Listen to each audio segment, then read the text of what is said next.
What does an ancient conqueror and a modern football club have in common?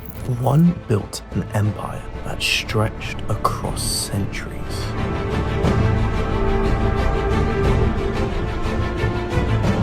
The other dominates Europe like no team in football history. A chance for Ronaldo! Nobody else comes close. It's Real Madrid!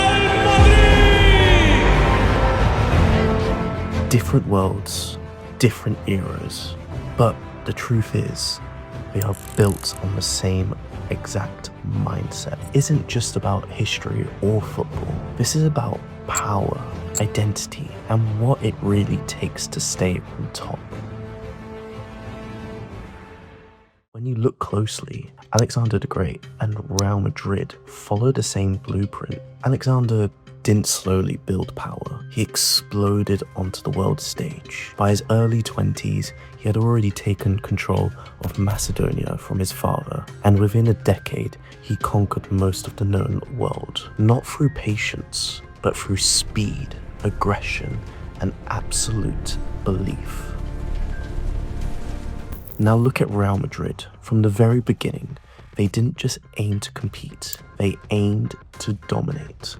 In the early years of European football, they won 5 European Cups in a row. Not gradually, immediately. Both didn't rise slowly, they rose decisively. They didn't wait for permission, they took control early and set the standard. Alexander believed something dangerous, that he was meant for greatness, that it was inherently his for the taking, not hoping, not trying, certain. This belief shaped everything, his decisions, his risk-taking, his leadership. He didn't act like a king, he acted like someone who could not ever fall. Now look at Real Madrid. At most clubs, winning is the goal. At Madrid, winning is the expectation. Losing isn't part of the process, it's a failure. Alexander believed he was destined to win. He believed it and everyone around him believed it.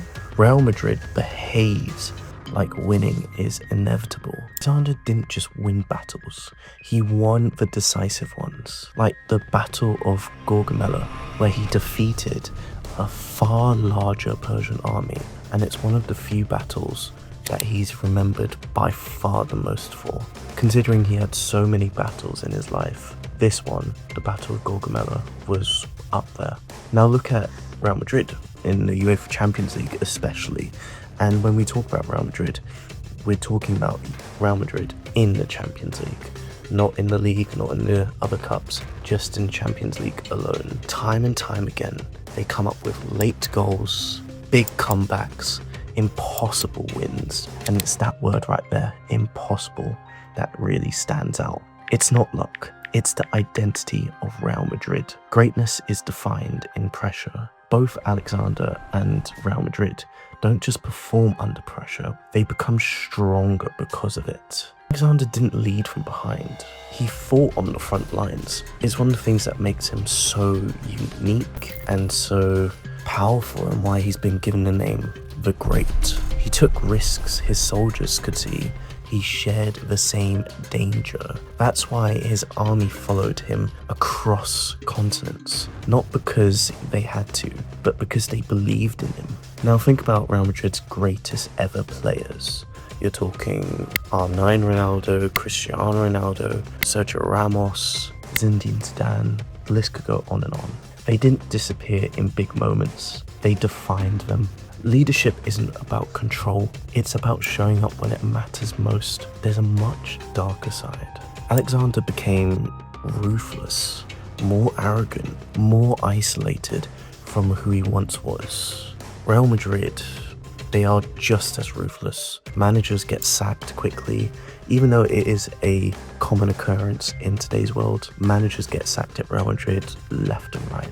Legends are replaced really easily. Standards are never dropped. To stay at the top, you have to be unforgiving. If you've enjoyed this video, it's my first video on this channel. I'm trying to build something a little different. My 3 favorite topics is sports, history, and philosophy, so I thought I'd try and build something which melds all three because I think there's a lot more connections than what people think. If this is the type of topics you like, then yeah, give us a follow and hopefully we find a topic that fits you perfectly. But until then, thanks so much. Alexander didn't just conquer land. He spread culture, he built cities like Alexandria across the world and merged different worlds together. Real Madrid does something similar. They don't just win trophies, they build global influence, global identity, global loyalty to the club itself. True dominance isn't just about winning, it's shaping the world around you. Let's come back to the starting question. What does Alexander the Great and Real Madrid have in common? They're worlds apart, they're in different eras, they're in different identities. Well, it's not just about success, it's not just dominance.